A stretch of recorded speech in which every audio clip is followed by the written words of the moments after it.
قبل اس کے کہ ہمیں برباد کر دے۔ اس بارے میں ہم یہ کہہ سکتے ہیں کہ یہ اس محقق کی اپنی ذاتی رائے ہے اور کسی کی ذاتی رائے کا ماننا اور اس کا اعتبار کرنا ضروری نہیں۔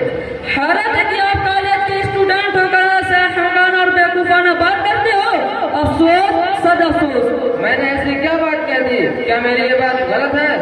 محقق بذات خود ایک باوزن شخص ہوتا ہے، پھر اس کو نہ ماننے کا کیا مطلب؟ خیر میں مزید ثبوت دیتا ہوں۔ مشہور امریکی رسالہ ٹائمز کی ایڈیٹر لکھتی ہے ٹی وی اور موبائل پر انسان کے جسمانی اعضاء کی نمائش ہوتی ہے، فزیکل ریلیشن کو دکھایا جاتا ہے جس کے نتیجے میں گھر گھر بے حیائی پھیلتی جا رہی ہے اور پتہ نہیں کہاں جا کر یہ بے حیائی دم لیں گے۔ کلیم بھائی آپ کیا پڑھ رہے ہیں؟ کچھ واضح تعارف دیجیے۔ میں ایک برباد گھر کا آباد لڑکا ہوں جو آپ کو شاید معلوم ہوگا۔ آج کل علاقے کے معروف ادارے مدرسہ اسلامیہ بحر العلوم میں تعلیم حاصل کرتا ہوں۔ کیا قرآن و حدیث میں بھی اس کی قواعد کا بیان ہے؟ جبکہ تھوڑا ہی صحیح مگر نفع بھی اس میں ضرور موجود ہے۔ جی ہاں، قرآن کریم میں سورہ لقمان میں ہے وَمِنَ النَّاسِ مَن يَشْتَرِي لَهْوَ الْحَدِيثِ لِيُضِلَّ عَن سَبِيلِ اللَّهِ بِغَيْرِ عِلْمٍ۔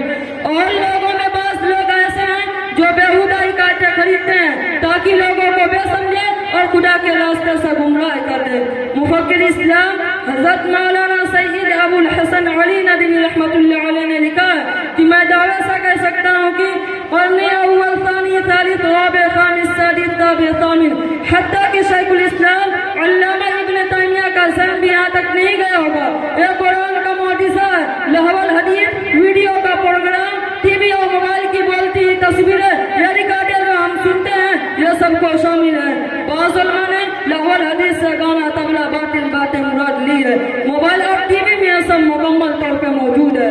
واقعی کلیم بھائی آپ تو بڑے فقیر کی بات بتا رہے ہیں۔ میں ڈاکٹری پڑھ رہا ہوں، میں مزید موبائل کے نقصانات کے حوالے سے کچھ جاننا چاہتا ہوں۔ آپ کو شاید معلوم ہوگا اس وقت امریکہ کی آبادی 33 کروڑ سے بھی زیادہ ہے، جس میں شادی کے بغیر نوجوان لڑکے اور لڑکیاں شوہر اور بیوی کی طرح زندگی گزار رہے ہیں۔ وہاں غیر شادی شدہ ماؤں کی تعداد 125 لاکھ ہے۔ وہاں جن پرستوں کا ایک ہجوم ہے، ان کے ادارے کا لب قائم ہے۔ ستم بلائے ستم یہ ہے کہ اس بے حیائی کا کھلے عام اعتراف بھی کرتے ہیں۔ مزید معلومات اور موبائل کے نقصانات کے متعلق تفصیلی جانکاری کے لیے میں اپنے ایک لائق و فائق جید الاستعداد عالم دین دوست کو فون کرتا ہوں، وہ آپ کو بہت سی باتیں بتائیں گے۔ بہت اچھا، ضرور فون کیجیے۔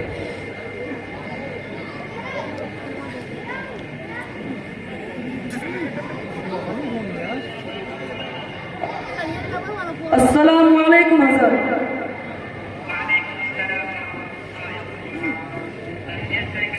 الحمدللہ حضرت اگر وقت ہو تو مدرسہ اسلامیہ بحر العلوم میں تشریف لے آئیں، کچھ اہم باتیں دریافت کرنی ہے۔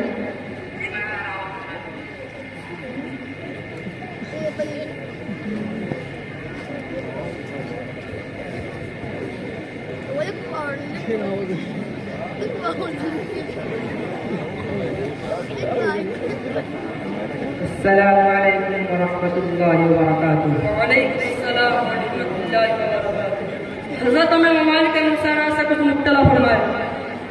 نحمده ونصلي على رسوله الكريم، اما بعد۔ دیکھیے، موبائل کے بہت سے نقصانات ہیں، جسمانی بھی روحانی بھی۔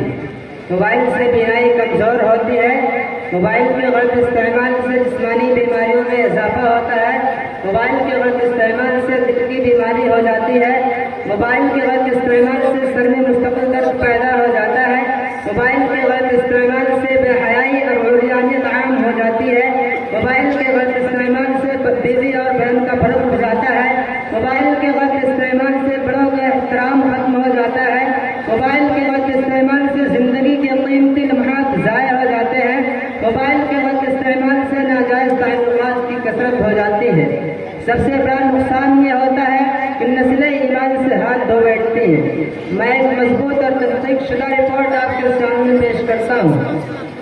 ایک مشہور ڈاکٹر نے شکاگو امریکہ کے ہاسپٹل میں جانچنے کے وقت کہا کہ گھروں میں ٹی وی اور موبائل کا وجود ایک جان لیوا کینسر کے مانند ہے جو بچوں کے جسموں میں آہستہ آہستہ سرایت کرتا ہے۔ شیخ عبداللہ بن حمید چیف جسٹس آف سعودی عرب لکھتے ہیں کہ ڈاکٹر بھی ٹی وی اور موبائل کی شعاعوں سے پیدا شدہ مہلک مرض کینسر کا شکار تھا. اس مرض کو دور کرنے کے لیے اس نے 96 مرتبہ، سن رہے ہیں، 96 مرتبہ آپریشن کرایا مگر کوئی فائدہ نہ ہوا. اس کے بازو اور چہرے کا کافی حصہ کٹ کر گر گیا تھا. آپ حضرات کے سامنے موبائل کے نقصانات کے حوالے سے بہت سی باتیں آ چکی ہیں. اب فیصلہ آپ کے ہاتھوں میں ہے. اب جس کے دل میں آئے وہی پائے روشنی. ہم نے تو دل جلا کے سر عام کر دیا. اب آپ جوان بھیا مولانا صاحب سے معافی مانگوں. مولانا صاحب، مجھ سے غلطی ہو گئی، میں آپ سے معافی چاہتا ہوں اور یہ عہد کرتا ہوں کہ آئندہ اپنے گھر میں موبائل جیسی قبیح چیز داخل نہیں کروں گا. مجھے خوشی ہے کہ آپ کے سمجھ میں بات آ گئی. اللہ معاف کرے اور تمام مسلمانوں کو موبائل جیسی آفت سے محفوظ رکھے. بہت بہت شکریہ. چلتے ہیں. السلام علیکم ورحمۃ اللہ وبرکاتہ. وعلیکم السلام ورحمۃ اللہ وبرکاتہ.